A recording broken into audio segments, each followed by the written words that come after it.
Welcome to our Difficult Conversation series. My name is Jose Barzola. I'm president at the Conflict Resolution Alliance, a local nonprofit that develops and supports peace builders in Hawaii. The Difficult Conversations Join the meeting. are 6 interactive virtual workshops that will assist you to be ready to have difficult conversations in your professional and personal lives. Today, session 3 is about Reinventing Government, a partnership rather than an adversary with Gerald S. Also known as Jerry. Thank you for joining us today to discuss how we believe that the government's role needs to transition from adversary to partner. A proven process of problem solving has been tested in the construction industry and applied to solving problems as varied as the visitor industry or an incoming board of directors for the Hawaii State Bar Association. Partnering can be a game changer. Its processes eliminate distinctions and replace them with a team spirit and team vision. Specifically, partnering needs to be employed to solve Hawaii's homeless problems. This lecture will review the application of partnering process to solve Hawaii's homeless problems and further.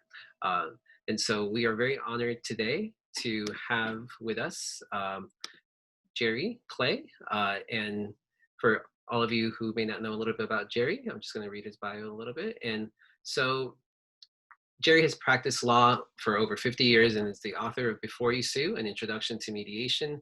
He started HI Mediation with the belief that there is a better, happier way for us to problem solve civic issues. He's currently offering his partner facilitating services pro bono to organize and conduct workshops between the government and potential partners. And to get us started, I'm going to turn it over to Jerry. There you go. Oh, and let me get you unmuted, Jerry. Or you might have to unmute yourself. There you go. Thank you so much, Jerry. I still see Jose. I don't see Jerry, but that's okay. Yeah, you're good. Well, hi, guys, and thank you for joining me. Spend about an hour and a half together where I'm going to give you an overview of partnering facilitation. Some of you may be somewhat familiar, but I think an in-depth view will give you a different perspective by the time we finish. And then I will talk to you about how it can be applied to reinvent government. Let's start by going to the 30,000-foot level and looking down about what we're talking about. What we're talking about is the fact that we as human beings oftentimes get into problems, and we have basically from 30,000 feet 2 ways that we solve problems. We have lawsuits where it's a backward look to see, in civil cases, who is more right. The future has really no bearing on using the adversary system of justice or lawsuits. The opposite way is something that we call partnering facilitation, which, when used right, will prevent disputes. And I will go through the process with you today to give you an idea as to how it can be applied and used right. Mediation is an interesting amalgam of both lawsuits or the adversary system and partnering, because it does look backwards, and many mediators use their skills as a lawyer to tell people why they should compromise because they're going to lose. But it has another component. Mediation has the component of the mediator helping a disputing party to recognize what is in their long-term best interest. So, at least as applied in Hawaii, mediation is kind of a combination of using power and prestige and gravitas of the mediator to convince people why they should settle because they could lose, along with convincing them what is in their best interest. In my opinion, Partnering facilitation takes mediation to the next level. It is not dispute resolution, but it's dispute prevention plus. And let's talk about the plus. First of all, the key elements that make partnering facilitation work is that the process will develop relationships between all the stakeholders. We will be using numerous exercises and techniques to indicate how we will be able to get the group to think like with a single voice and promote going forward with a single goal.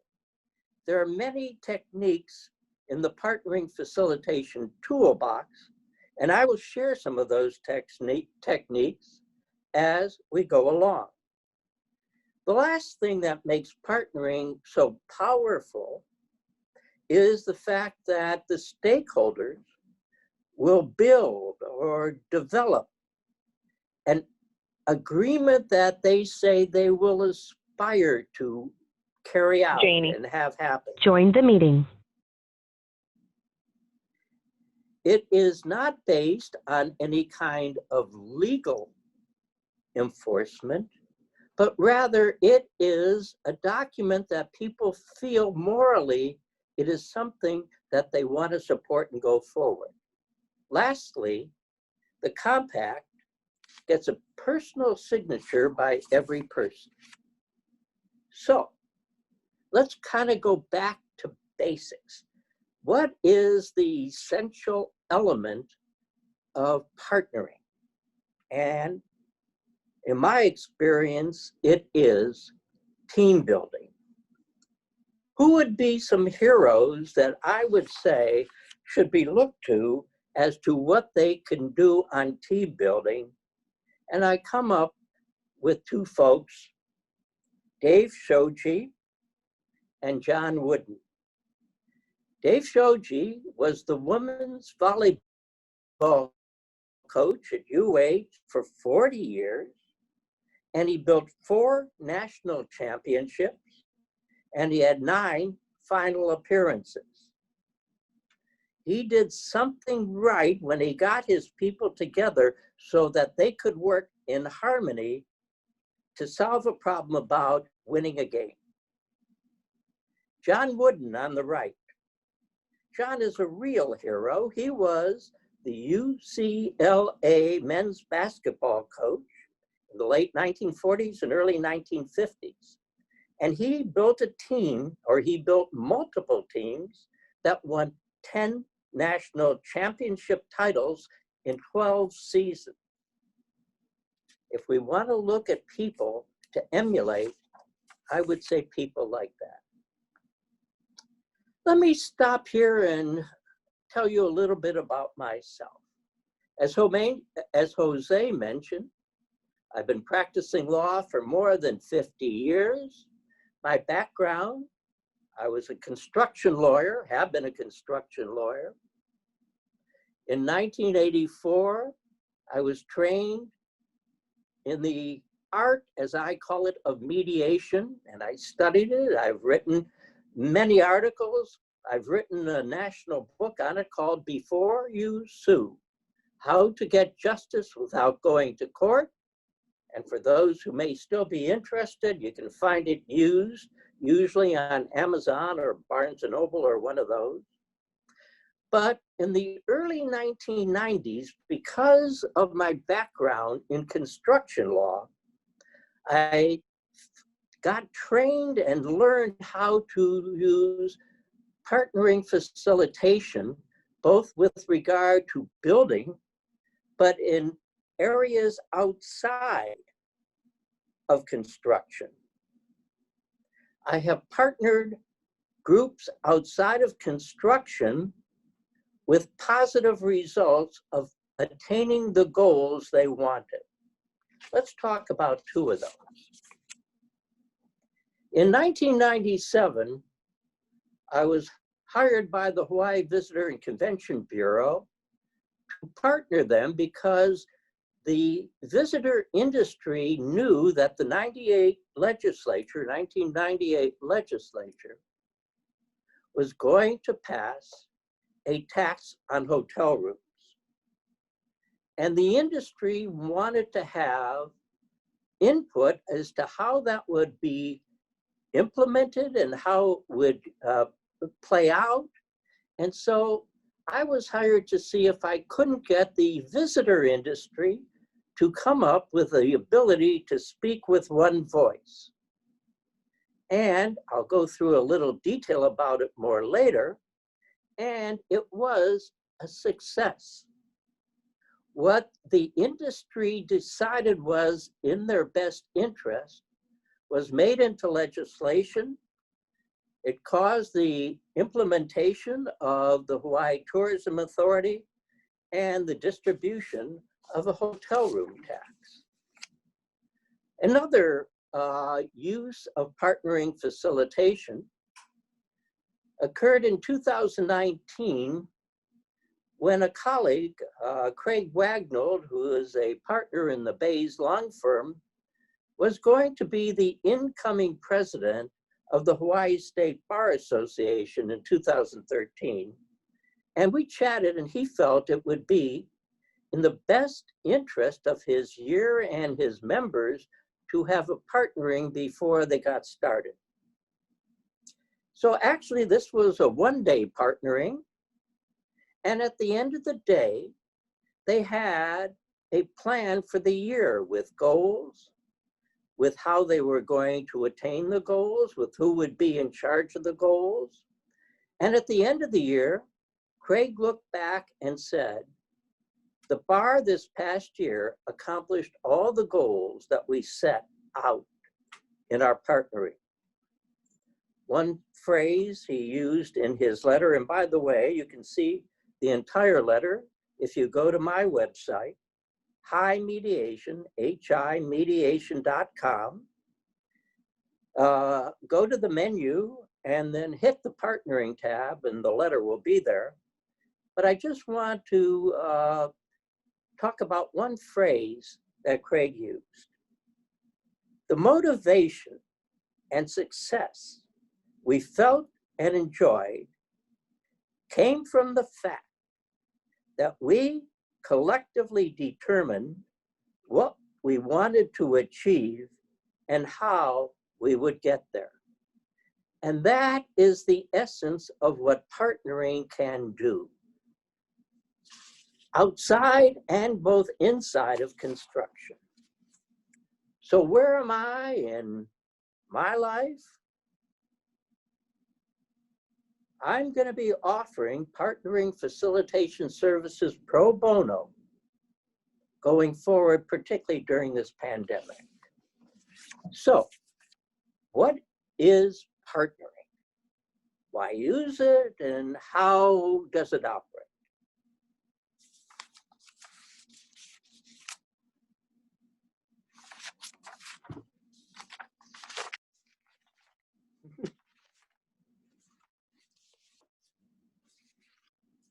Partnering came out of the construction industry. I don't have that slide here, but that's okay. Partnering came out of the construction industry. Late 1980s, early 1990s, a new head guy takes over the US Army Corps of Engineers. And for those who don't know about the Corps of Engineers, the Corps does more building than any other organization on earth, whether it be a hangar or a roadway or whatever. And in the late 1980s, a new guy heads it up, looks at the fact that over 50% of projects in the previous period ended up with disputes. And he was looking for a new way to be able to avoid that kind of thing. So he went to the University of Texas and said, look at how we construct and see if you can't design a better way to make it happen. And the University of Texas came back with this idea of partnering facilitation. Basically, it encompassed the idea that we get all stakeholders together. And with regard to construction, that's pretty simple, but I'll talk a little bit more about stakeholders outside of construction a little later. We get all the stakeholders together. They agree at the highest level to participate in the partnering. And then we send out a survey as the facilitators, which will be confidential, returned only to us.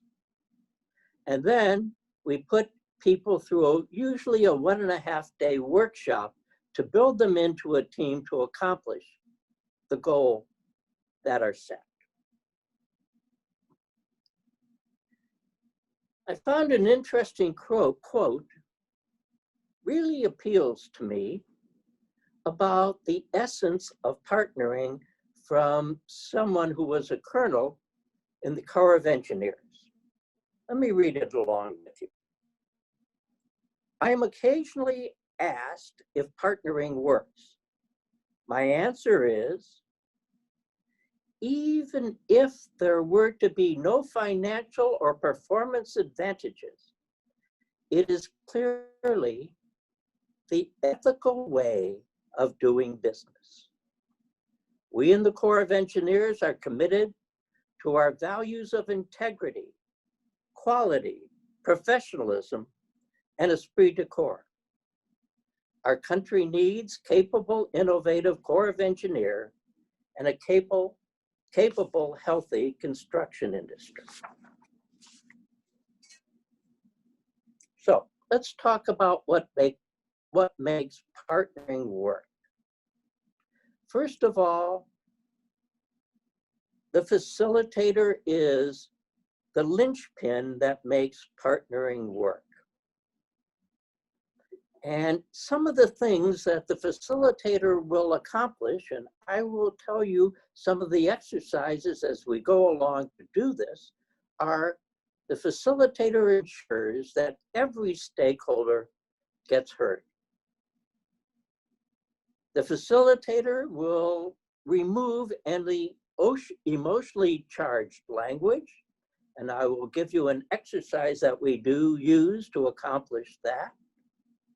And the facilitator will balance the power between all the stakeholders. Now, let's talk a little bit about stakeholders. In the construction industry, that's pretty obvious. They want to build a hangar for a new plane.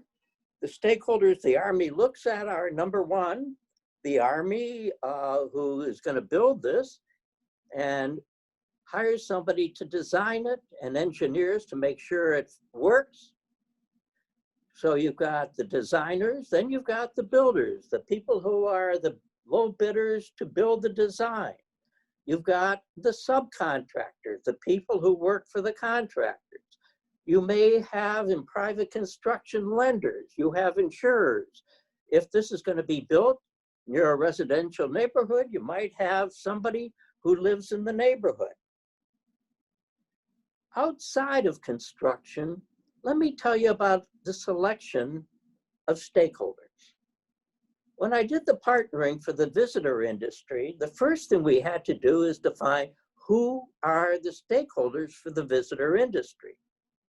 And we sat down and talked about the fact that basically the industry is composed of 4 sub-industries. They are hotels, airlines, the attractions, and retail. Then we said, who are the major players? And then who is the CEO for all of those? And we invite those people to the partnering. When partnering the Bar Association, it was pretty obvious.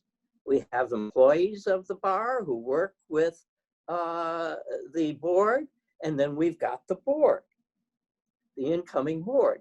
These would be all the stakeholders. it is important that all stakeholders be in the partnering. And I'll talk more about this in just a little while.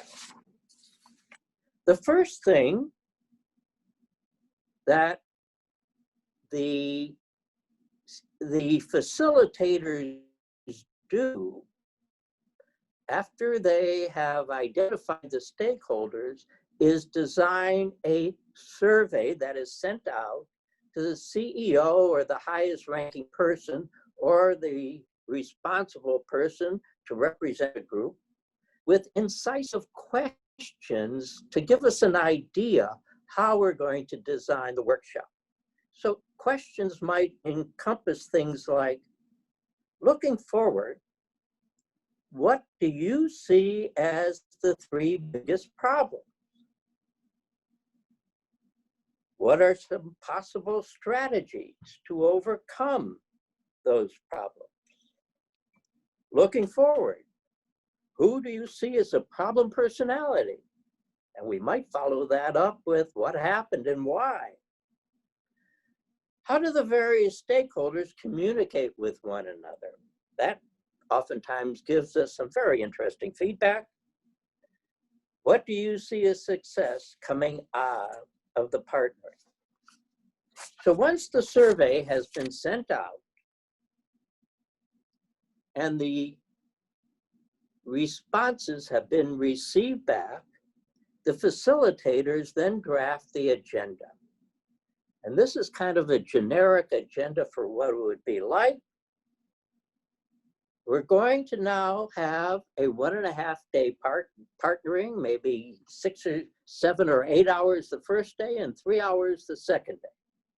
And that will be composed of, 1, the facilitators having everybody find comfort in the team.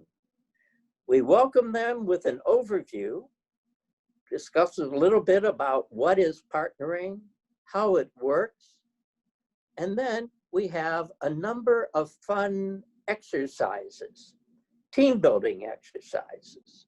And I'll get to one in just a little while, but then where I'm going to go with the rest of the presentation is to familiarize you with 5 actual techniques that we use during the partnering session.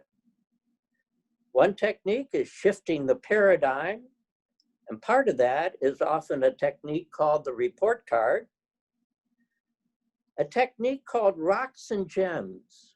This is a cornerstone of how the partnering works, and I'll get into that as we go along. Another technique is brainstorming and consolidating, using voting methods to find out what is most important. And then among the rocks, coming up with the biggest rocks we'll call boulders, and at the end of the first day, addressing what they might be and what some workarounds could encompass, and that would be the end of day 1. Day 2 would be really devoted to the idea of bringing everybody together and agreeing on a moral agreement as to how to work together. We might start out with some warm-up, team building exercises. We might facilitate a discussion about personal and group commitments.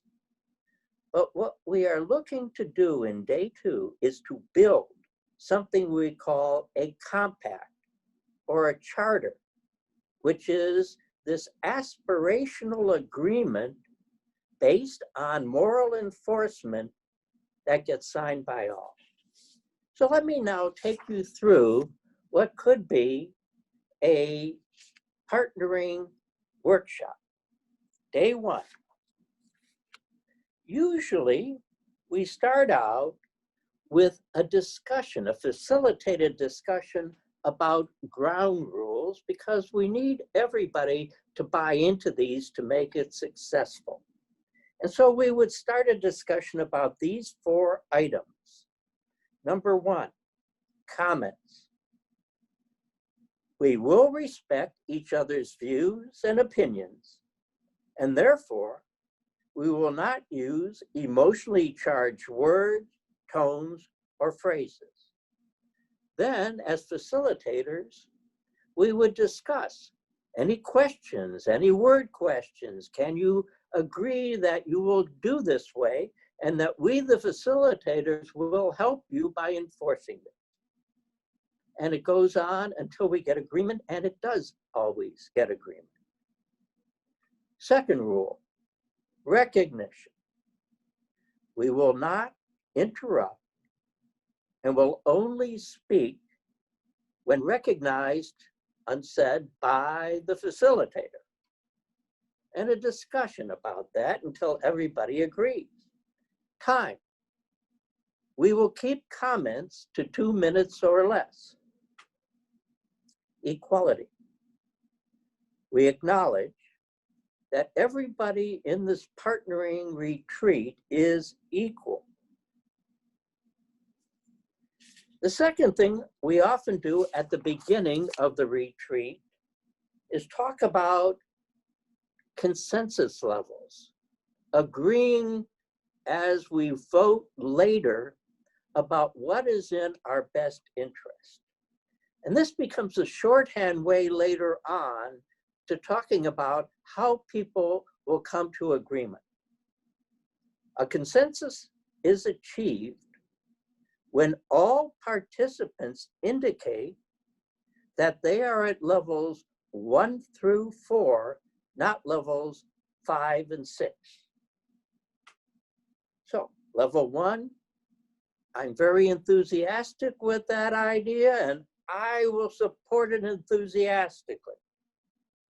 Level 2, I find the decision is the best choice. Level 3, I can live with that decision. Level 4, I will stand aside and not block the decision. And so as we are voting and trying to get the solutions that everybody feels are in the best interest, we can ask, are you at level 5 who do not agree with the solution? Or we need to talk more before I can get. The idea is to get buy-in to these levels so that we have a very shorthand way of referencing getting solutions that people agree to. So with that behind, we then start having some real fun. Introductions of everybody in the group. And we use a number of team building exercises. I'm not sure they all came from Texas, but they're pretty standard. Team building exercises allow for participants to get to know one another on a first name basis. Everybody has a name tag with only their first name on it. It allows for any pre-existing power imbalances to be removed from the room.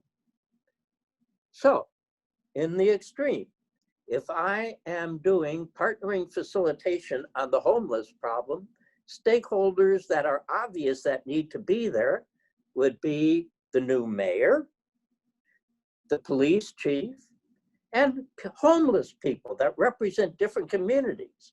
There's the community of the people who live in their cars, and there's the community of people who live in tents, and there's the community of people who live on the streets. So, stakeholders, you sure need the mayor and police chief, but you also houseless people themselves. And so there's a exercise called the unique experience exercise that can be defined to help all these people get to know one another. So let me tell you about a specific use where I used this exercise a number of years ago with a group of about 30 people and divided them by age groups into groups of 4 and 5. And so this is the page of the actual age group of the people, the 4 people who were 55 or older. And my instructions were, first thing, Appoint a note taker for the group. Then the next instruction is, the note taker will facilitate a discussion to choose a nickname. So in this case, the facilitator facilitated a discussion, and this group of 4 came up with the nickname Pueo. They are the owl group. Then the note taker asks each group member about a unique experience in their life. Roy said, in college, studied to be a nuclear physicist, did some great stuff with jets before coming back. Marty, 1956 Junior Davis Club member. Stanley, acted in a stage show. Stan, 1942, must not still be alive, but who knows? Sold newspapers on Kalakaua, worked for Japan Airlines for 25 years, saw the beginning of Waikiki. Last thing is, the note taker asks each member of the group, what can we count on from you? Roy says you can count on vision, wisdom, and experience. Marty said, closer working relationship. Stanley said, striving for dedicated source of funding on a global basis. And Stan said, go where the fish are, look for more market. When we finish the breakout sessions, we go back into a session of the group. Let's say there are 25 people. And the note taker then reports back, introducing each person and what they've said about their experience and what we can count on. And people get to know one another as individuals, and they have fun. They laugh at some of these things. Another technique that we use off and on is to discuss paradigms. Paradigms are the ways that we believe things are, how we perceive the world. And one technique in partnering facilitation is to have people recognize their present paradigm about an important aspect of working together and the preferred paradigm of what they want to do. And an exercise that's been designed to accomplish that is called the report card. The report card technique works to establish characteristics of a well-functioning relationship. So, facilitators might start with all the items on the left side and then facilitate a discussion to say, what are the opposites? And then people are asked to personally, confidentially tell us where they think they are between the left and right side. And that would go on top. Then we would ask, again confidentially, where would you like to be in the future? And that will go on the bottom. Top, where you are now. Bottom, what you agree to work to accomplish toward. And this is done by techniques that involve voting. And so it's an interesting discussion where people start thinking, what is better than where we are now? How are we going to get there? The next technique I want to talk about is called rocks and gems. This is a technique that is a mainstay of partnering facilitation. What it is it starts out as a group exercise that says, we're going to brainstorm and come up with everything we see in the future as a potential problem. And I have had groups come up with as many as 100 different potential problems. Then, using consolidation, we read through each of the 100 items and see where we can have one usurped by another, whether we can have a word change, and get it down to maybe 10. Well, 10 problems is still too much for a group to work with. 3 or 4 problems are available. By the way, before I go to the next slide, I want to say that sometimes we also define what are the good things we have as we go forward and brainstorm that, because it becomes a very positive experience to see that. Going back to the rocks, we go through a situation where we take each of the rocks and find out what are the biggest ones, and we do this by voting and then consolidating to get the biggest rocks we'll call the boulders. Toward the end of the first day, we've identified what the boulders are, and then we have the team begin to address, usually a brainstorming session again, what could be ways to work around that problem, what could be a way to eliminate the problem, and that's basically how we end the first day. Day 2. Day 2 really has a different goal in mind.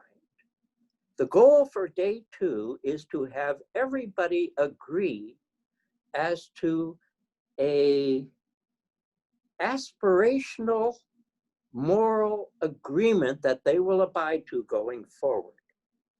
And so let me tell you how that is designed and how that works. On the next page is a sample agenda from a real partnering for day 2. We have a number of feel-good, have fun items starting at 8 o'clock.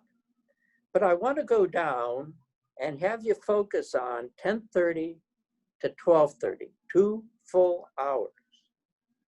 This is a time we're using large groups and then dividing people into small groups where they build what we call a charter or a compact. And it contains what we are all about, our mission. And then 12:30 to 12:45, everybody signs it. So let's talk about, I believe this was again, University of Texas, the process upon which people build this charter. Drafting a partnering charter or a compact really is drafting 2 different things. A preamble, what we're all about, and then a body, what specific things are we going to do in order to be able to fulfill, create what's in the preamble or the mission statement. The preamble, our general goals, the mission we have as partnering colleagues, and the common vision that we have. Then we design, usually in subgroups, the body, how the mission statement will be carried out. What are the nuts and bolts of making this happen? The key concepts when designing a compact are the common focus, found in both specific objectives and in the mission statement. Dispute resolution systems are oftentimes in the compact or charter, and I'll give you an example. It's called a problem escalation dispute resolution system. To the extent any of the people who are involved in this situation have a problem with one another, they have 48 hours to solve it. Otherwise, those 2 people bring in their superiors, who again have 48 hours to solve it. And if they can't, They go to the highest ranking person in each organization. So you now have 6 people working on it, and they have 48 hours. And if they can't resolve it there, usually they design that you bring the partnering facilitator back in as a mediator, and the problems get resolved. So, knowing this, there's a technique that I believe it came out of Texas called constitution drafting, where we look at an example of a very well-drafted constitution that we're all about. And it starts with the mission statement. We, the people of the United States, in order to form a more perfect union, establish justice, ensure domestic tranquility, provide for the common defense, promote the general welfare, and secure the blessings of liberty to ourselves and our posterity, do ordain and establish this Constitution for the United States of America. How are we going to carry it out? All legislative powers herein granted shall be vested in the Congress of the United States, which shall consist of a Senate and a House of Representatives, Section 2, et cetera, et cetera. Looking at this, we use it as an example for this group, this team that is now working together to draft a partnering charter or compact. It is drafted like the Constitution, a preamble or a mission statement, and specific items to carry that out.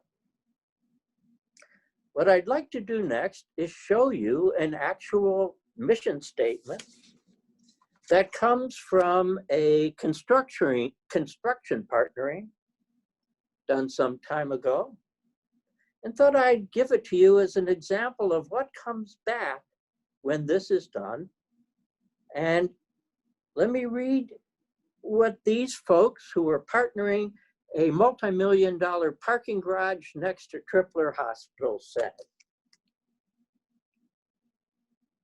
We, the parking structure project team, through cooperation and respect for the objectives and expertise of each team member, pledge to complete a high-quality structure in which we all take pride. We recognize the structure is an integral part, et cetera, et cetera. We commit to the following. And there are a number of big boulders that are talked about there as to how we're going to solve them. But I want to go to the last 2 items, and I printed them on the left. We will maintain a positive attitude while working together in the spirit of unity and create opportunities for ongoing, consistent interaction among partners that is fun and enjoyable. Smile. And once we print this up, immediately after everybody agrees to all the words, everybody is asked to sign this personally. Then what we do is, this is blown up to poster board size, and then it can be put in everybody's office, job shack, or wherever. Now, partnering, just because you have a day-and-a-half workshop, won't work perfectly without constantly reviewing and finding out, are you on track? With regard to the State Bar Association, Craig talked about the fact that they met monthly and reviewed what they said in their partnering charter. There are some forums that have been designed to do this. The one on the left side was designed by the Arizona Department of Transportation, weekly evaluation. I'm not sure where the one on the right side came, but it's part of my material. And so we need to get together at, crucial future points and say, is what we agreed to working? Is it working the way we want? If not, what changes do we have to discuss? Let us facilitate what that might be. Now, going back to my title, what does this have to do with reinventing government and me? And I say to myself, partnering facilitation is ideal to be used for solving problems where there are patchworks of solutions that are not working together. And this is what, in my stage of life, I want to try to create and do on a pro bono basis. When reopening Hawaii, this is one example of the need for government to become a partner. Whether it be the CARES Act funding. I mean, we have people who don't talk to each other. In one weekend workshop, we could have people design what are the most important things, how are we going to get them, and who's going to be in charge. So, day after tomorrow, I'm going to be 79 years old. Excuse me. So, I've got one more final act.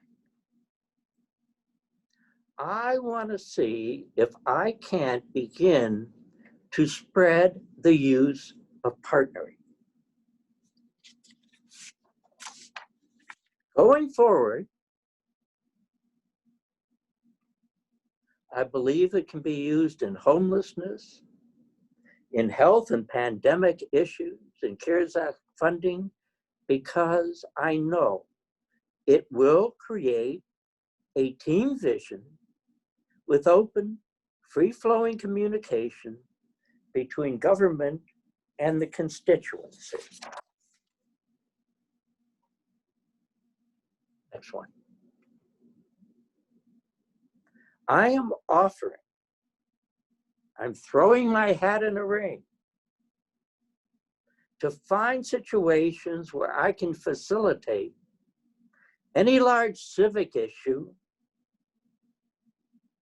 any existential issue that we are facing. And this is an idea that I believe really needs to spread. And I am looking for people who see it the way I do, who would like to be partnering facilitators. To the extent that I find opportunities, I will bring on at least one person to work with us as facilitators to learn what this process is and how to do it. I particularly am hoping that people who listen to this see either government people they know or organizations they know that will be opportunities for me to go and ask them, will you just participate? No cost, just some time. And so I'm making an offer to you guys. If you go to my website, there'll be a place that we will have that you can sign up if I get a gig that I can choose. But more importantly, if you can go find places that I can go and speak and see if I can't convince the powers to be to try partnering facilitation.